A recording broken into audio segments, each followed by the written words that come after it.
होय बाल्या, माझी ही गाडी मला भारी दिसती का नाही रे? भाऊ तुला सांगू का, या गाडीचा आरसा आणि डिक्की फक्त बदल, मग तुला गाडी नंबर का दिसती. इकडे बरं. नको तू मारतास. नाही मारत, ये इकडे. नको रे बाबा, तू मारतास. मग मी तुला विचारलं होतं का आरसाठी काढायचं? अगं तर शानपणा काय सांगायला? होय रे वजना. भाऊ तर खरंच आरसा आणि डिक्की काढूनच टाक, नंबर 1 गाडी दिसती. त्या माईचा काळ तोंड्या, सकाळी शेंबूर शिकवला होतास का? दिवसभर त्या शर्टाला शेंबूर पुसायलास की आणि मला शानपणा शिकवायलास? तुम्हाला आरशावरून डिक्की गेलात ना, तुम्हाला असा मारणार आहे का नाही? आणि तू इतका आवाज आरशाला आणि डिक्कीला काय म्हणल्या?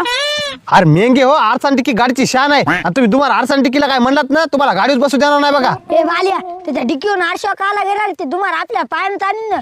अरे मला काय माहित त्याला इतका राग येईल. ए काय कुचबुच करायचं रे कानात? मला तुमचा याच्यानं राग येते रे, बायावानी कुरकुर करतात कानात.